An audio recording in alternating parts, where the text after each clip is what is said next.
Hello everyone, welcome to Study Simplified. In today's class we are going to study right to freedom of religion. जैसा कि आप सबको पता है हमारे कंट्री में बहुत सारे रिलीजन हैं. अलग अलग एरियाज़ में अलग अलग माइनॉरिटीज़ देखने को मिल जाता है. हमारा कॉन्स्टिट्यूशन बहुत ही लिबरल है. एवरी रिलीजन को right to perform their rituals and practices grant किया गया है. तो जो articles right to freedom of religion से जो कंसर्न है उनको हम आज देखने वाले हैं. Article 25 to 28 basically tells about right to freedom of religion. तो आपको याद रखना सबसे पहला क्वेश्चन यहीं पे राइज हो गया आर्टिकल 25 टू 28. ठीक है, अब 25 टू 28 में कौन कौन क्या आर्टिकल्स है उनको अब हम डिटेल्स में देखते हैं. चलिए, the first one is article 25. Article 25 क्या बोलता है? It provides freedom of conscience and free profession, practice and propagation of religion subject to public order, morality and health. तो देखो, आर्टिकल 25 का बोलने का मतलब यही है कि हर एक इंसान को अपना रिलीजन प्रैक्टिस करने का पूरा फ्रीडम है. किसी भी तरीके का रोक टोक नहीं किया जा सकता है. बस इतना ध्यान रखना है कि किसी दूसरे रिलीजन को हार्म ना पहुंचाया जाए. ओके देखो, यहाँ पे जो टर्म है आप इस 4 टर्म पे फोकस कीजिएगा. जो पहला टर्म है फ्रीडम ऑफ कंसाइंस, इसमें यही है कि हर एक इंडिविजुअल अपनी इच्छा शक्ति से जिस रिलीजन को वो फॉलो करना चाहता है, जिस भगवान को वो मानना चाहता है वो कर सकता है. उसके लिए कोई रोक टोक नहीं है.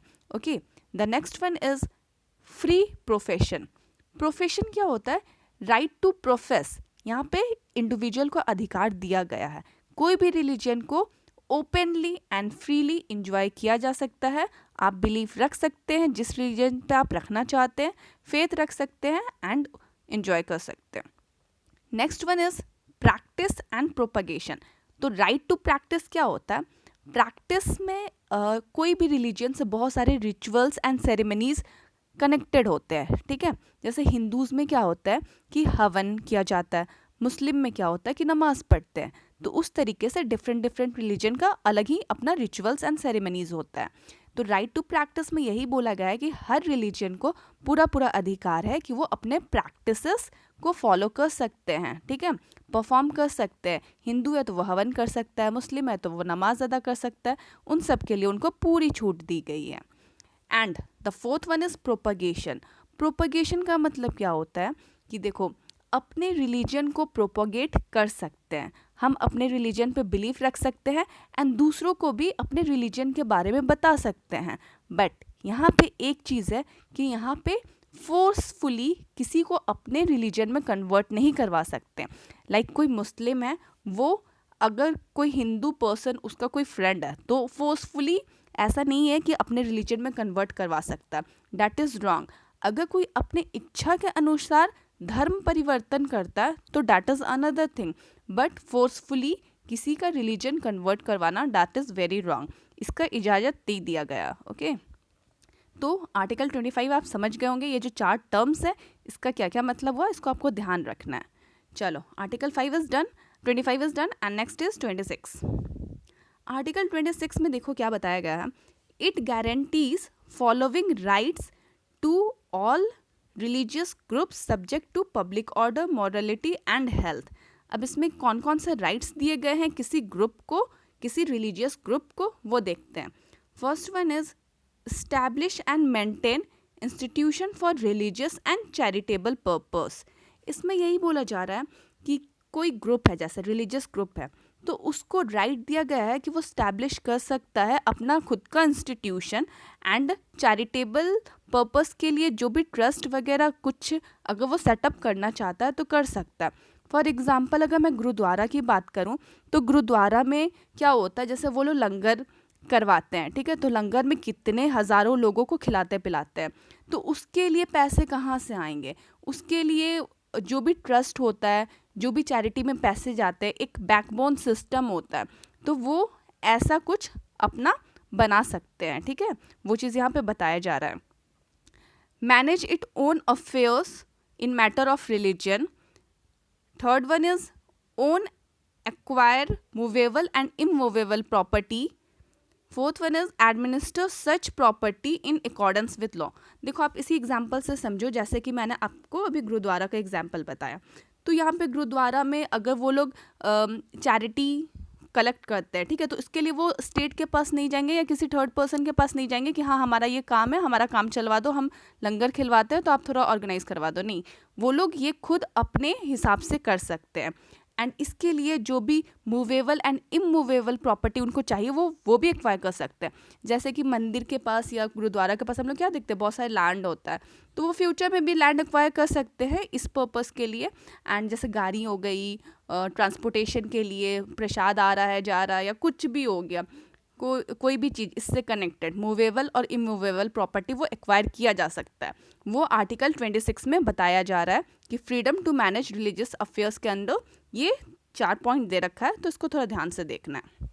चलो नेक्स्ट इज आर्टिकल 27, जिसमें दे रखा है the state can not compel any citizen to pay tax for promotion और maintenance of any particular religion और रिलीजियस इंस्टीट्यूशन। ये बहुत इंपॉर्टेंट है, ठीक है। इसमें क्या बोला जा रहा है कि किसी भी पर्सन को कंपेल नहीं किया जा सकता है कि आप टैक्स पे कीजिए, किस लिए, फॉर प्रमोशन और मेंटेनेंस ऑफ एनी रिलीजन। देखो रिलीजन के नाम पे टैक्स नहीं लिया जा सकता है किसी भी पर्सन से, सिंपल बात ये है। और जो स्टेट है ना, स्टेट के पास जो पब्लिक फंड होता है, पब्लिक मनी होती है जो स्टेट कलेक्ट करती है, उसको भी स्टेट यूज़ नहीं कर सकता है for promotion of any particular religion, ठीक है। तो ये भी बात आप समझो। अगर हम बात करें जैसे कि कोई हम लोग पिलग्रिमेज पे जाते हैं, ठीक है, अमरनाथ यात्रा हो गया, वैष्णो देवी वगैरह हो गया, तो वहाँ पे क्या होता है कि जैसे अगर थोड़े बहुत पैसे अगर स्टेट लेती भी है, एक फ़ी, एक अमाउंट जो डिडक्ट होता है, तो वो क्यों होता है, वो एक स्पेशल सर्विस प्रोवाइड कर रही है, सेफ्टी मेजर्स दे रही है हमें टूरिस्ट को, इसलिए वो फ़ी जो है वो कलेक्ट कर सकते हैं पिलग्रिमेज से, वो टैक्स नहीं हुआ, तो that is different from tax. तो आप ऐसे मत समझिएगा। टैक्स क्या होता है, जैसा अगर कोई पर्सन चैरिटी देना चाहता है किसी चीज़ के डेवलपमेंट के लिए, मंदिर मस्जिद के डेवलपमेंट के लिए देना चाहता तो वो दे सकता, बट कंपलसरी नहीं है। कंपलसरी अगर वो होता तो वो टैक्स होता, यहाँ पे तो कोई कंपल्शन नहीं है। No person shall be compelled to pay any tax for promotion और मेंटेनेंस ऑफ एनी रिलीजन। ये आपको कहाँ पता चलता है, आर्टिकल 27 में, ओके। नेक्स्ट आ जाता है हमारा आर्टिकल 28, जो कि लास्ट वन है। इसमें यही बोला गया है, no religion instruction can be provided in any educational institution wholly maintained out of state fund.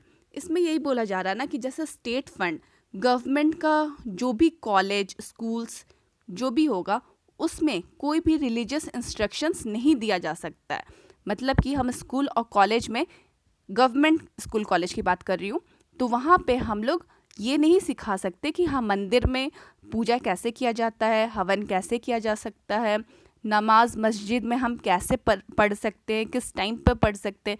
तो ये जो भी रिलीजन से रिलेटेड चीज़ें हैं, इंस्ट्रक्शंस हैं, वो किसी गवर्नमेंट स्कूल कॉलेज में देना गलत है, ठीक है, that is not permitted. But यहाँ पे एक केस है, अगर कोई ऐसा इंस्टीट्यूशन है जो कि एडमिनिस्टर तो स्टेट के थ्रू हो रहा है, but that is run by trust, किसी ट्रस्ट के अंडर में स्टैब्लिश किया गया हो, तब उस केस में जो रिलीजियस इंस्ट्रक्शन है वो परमिटेड है। उस केस में क्या होता है कि जो भी इंस्ट्रक्शन अकॉर्डिंग टू रिलीजन वो परमिट किया जा सकता है, या तो वॉलेंटरी या तो जो भी है।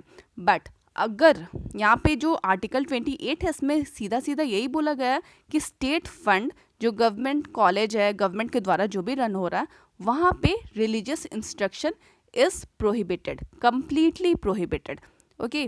तो आज हम लोगों ने आर्टिकल 25 टू 28 कंप्लीट कर लिया, जो कि था right to freedom of religion. अगर आपको कोई क्वेरी होगा तो आप कमेंट बॉक्स में पूछिएगा, एंड मिलते हैं नेक्स्ट वीडियो में। चलिए, थैंक्स फॉर वॉचिंग।